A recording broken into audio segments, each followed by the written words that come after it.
Que material que foi trazido hoje aqui?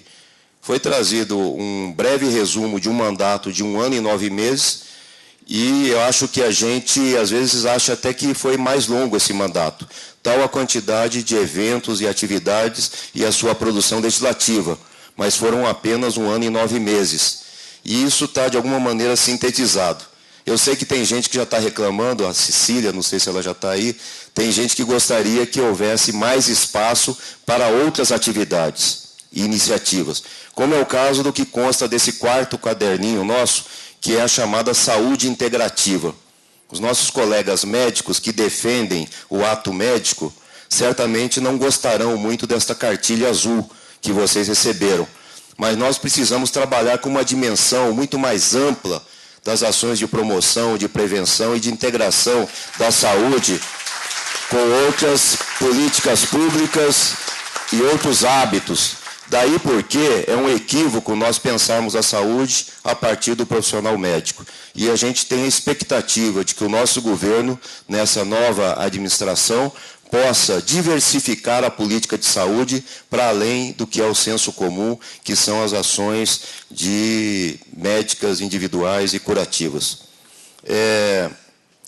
Esse mandato tão curto, de 1 ano e 9 meses, ele pautou alguns temas que eu acho que a gente precisaria revalorizar na atuação política.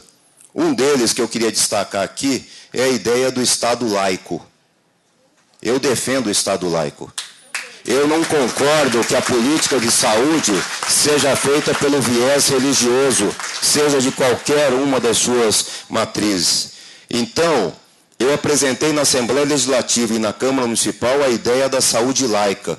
Se o Estado brasileiro é laico, se a educação é laica e a saúde também deveria ser laica, por que nós não disciplinamos em lei o que cabe e o que não cabe ao poder público na sua relação com o setor privado e também com as igrejas, sejam elas católicas ou de outra natureza? Então, eu acho que esse é um debate que nós vamos levar adiante, inclusive na Assembleia Legislativa, onde esse projeto vem sendo bloqueado pela Igreja Evangélica.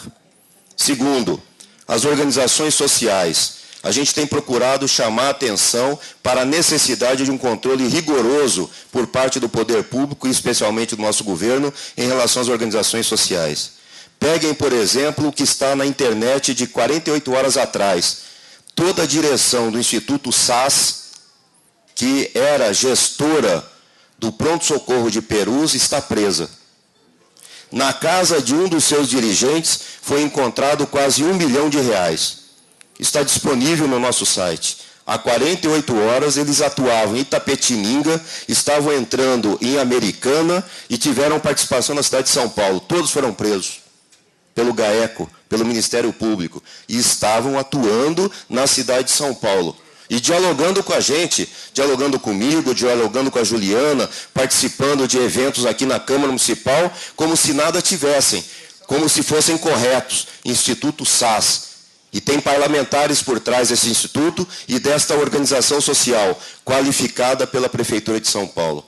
É exatamente por causa desse tipo de coisa que nós achamos que o movimento popular, o movimento sindical, os trabalhadores, o partido, tem que se manter organizados, coesos e preocupados com a evolução que os fatos podem ter. Não é o Néder que está falando. Nós vamos disponibilizar para todo mundo que quiser assistir essa matéria, e ela é apenas uma pálida ideia dos problemas que nós temos hoje na cidade de São Paulo, onde mais de 40% do orçamento está sob controle das organizações sociais. Nós temos a possibilidade agora de, na terça, quarta-feira, de aprovar mais algumas leis importantes, seja da Juliana, seja leis de minha autoria. Por exemplo, eu tenho 3 leis em condição de serem votadas ou na terça ou na quarta, porque na quinta a Câmara entra em recesso. E aí a Câmara entrando em recesso, vota o orçamento e acabou. É a lei que atualiza o Conselho Gestor dos parques municipais, é a lei que atualiza os conselhos gestores dos CELS e é a lei que atualiza o EDUCOM, Educação e Comunicação nas Ondas do Rádio. Esses 3 projetos alteram leis de minha autoria, foram discutidos com o governo municipal em vários seminários e agora, faltando uma segunda e última votação, nós não temos um acordo dentro da Câmara para que sejam votados. Eu acho que era importante que a equipe de transição do nosso governo, do Fernando Haddad, dialogando com o governo Gilberto Kassab, que está acabando, garantisse condições mínimas de funcionamento da Câmara, porque nós sabemos que a Câmara não está votando absolutamente nada. Por quê? Porque não há um entendimento mínimo sobre a importância desses projetos serem votados. Então, quem puder se dispor a vir na Câmara às 15 horas, na terça e na quarta-feira, eu acho que isso é interessante para que a gente tenha pressão da sociedade civil para a votação de vários projetos da bancada do PT e também de outros partidos. O que é que eu vou fazer a partir de agora? Eu continuo como coordenador do Setorial Estadual de Saúde, a Ivoneide coordena o setorial municipal e eu coordeno o setorial estadual. E vou me dedicar cada vez mais intensamente, inclusive com a participação do Adriano, de vários outros companheiros e companheiras da saúde, para que a gente tenha o setorial estadual de saúde funcionando como deveria. 900 filiados do PT no estado de São Paulo escolheram fazer política por dentro do setorial estadual de saúde. 900. E nós temos, então, a obrigação de criar uma condição de funcionamento desse setorial para que ele ajude a produzir aquilo que foi colocado aqui pelo Pedro Pontual. Não sei se vocês observaram o que o Pedro Pontual falou. O desafio agora é se preparar para ganhar o governo do Estado em 2014. Isso é fundamental. Então, pessoal, tão importante quanto fazer o nosso governo dar certo, ter sucesso na cidade de São Paulo, é nos prepararmos ao longo desses 2 anos para a gente tirar o PSDB do governo do Estado e os nossos mandatos, meu, do Adriano e de outros tantos companheiros, e a nossa atuação dentro da instância partidária será no sentido de construir políticas, inclusive na área da saúde, para que a gente, de fato, ganhe as eleições em 2014 e a gente abra um novo ciclo de desenvolvimento e de políticas públicas, inclusive como uma maneira de colocar em prática aquilo que a Zilá Abramo e tantos outros se dedicaram, que for acreditar que o serviço público pode funcionar e ser de qualidade com participação dos trabalhadores e da sociedade. Mais uma questão. Eu devo assumir o mandato na Assembleia Legislativa a partir do dia 3 ou do dia 4. Eu quero dizer claramente aqui qual é o meu entendimento disso. Primeiro, eu tive 58, né? 58 mil. Mas esses 58 mil votos, pessoal, é claro que boa parte deles está representada aqui pelo trabalho que vocês fizeram. E tem gente de outros estados, ou gente de outros municípios, né? Eu estou vendo aqui, por exemplo, companheiro que está ali, ó, Vanderlei, chegou quietinho, fica em pé, Vanderlei. Secretário de governo de Araras, um governo sério do PT com um prefeito médico, Brambila.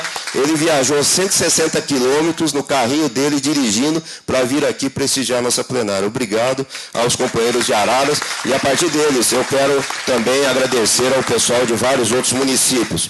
Os 58 mil votos ainda não são os que o Adriano conseguiu, né? Mas na próxima nós vamos ter muito mais que isso, porque eu vou ser candidato a deputado estadual em 2014. Eu tinha dito que se eu não assumisse o mandato de deputado estadual, eu iria encerrar essa atuação como parlamentar. Muita gente já sabia disso, que uma eventual nova candidatura estaria na dependência de fato, assumir o mandato. Assumindo o mandato agora por um período que pode ser de 1 ano, 1 ano e meio, 2 anos, porque a qualquer momento, se um dos secretários, ou o João Antônio, ou Simão Pedro, voltarem para a Assembleia Legislativa, automaticamente o mandato é deles. Eu sou o segundo suplente. A minha permanência na Assembleia depende da composição do secretariado do Fernando Haddad. E aí, eu quero deixar claro o seguinte.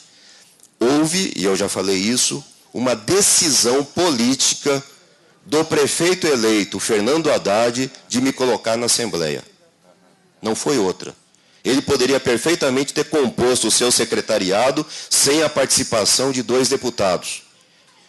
Claro, havia o interesse dele de poder contar com 2 companheiros valorosos, como é o caso do João Antônio e também do Simão Pedro. O João Antônio vai ser secretário de Relações Institucionais e o Simão Pedro vai ser o secretário de Serviços. Mas, ao lado disso, isso atendeu também uma determinação dele para que houvesse uma vaga para eu assumir na Assembleia. E eu já disse isso a ele, agradecendo, porque em vários ambientes, em vários lugares, ele falou que queria abrir vaga para que eu assumisse. Mas eu também quero agradecer a vários companheiros, como, por exemplo, Adriano Diogo, Manfredini, o Paulo Teixeira, Juliana, tanta gente que, de alguma maneira, chegou até a Ana Estela, o Fernando Haddad, dentro das suas respectivas correntes, dizendo que não era correto que alguns quadros do partido, entre eles eu, ficassem excluídos da participação dentro do governo ou, eventualmente, numa instância do parlamento estadual ou mesmo no âmbito do município. Então, guardadas as proporções, eu quero dizer que nós dependemos e devemos este mandato de deputado estadual aos 58 mil votos, a uma decisão política do prefeito eleito e a uma atuação corajosa de companheiras e companheiros que se somaram para que esta vaga fosse aberta na Assembleia Legislativa.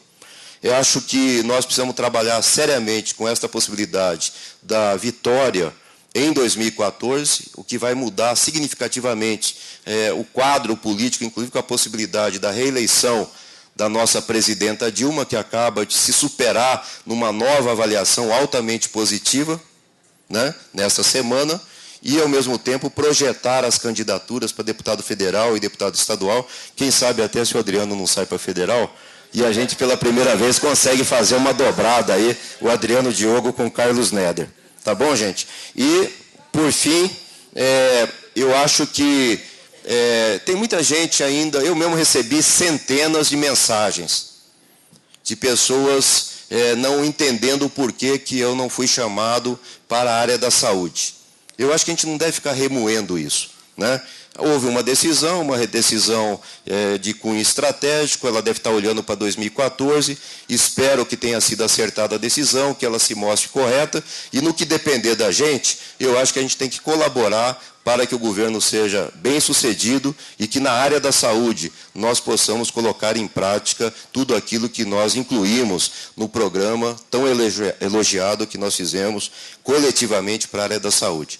Mas foram quase 2.000 pessoas que se envolveram na elaboração do programa de saúde. E essas 2.000 pessoas são conhecidas, têm endereço, têm nome, sobrenome e têm e-mail. E o que nós queremos, que é esta plenária da segunda-feira, do dia 17, e as próximas que se seguirão, elas reconheçam e abram espaço para que todo esse pessoal possa efetivamente participar da implementação dessa política. Nós ganhamos e queremos governar. E ganharemos em 2014. Obrigado, pessoal.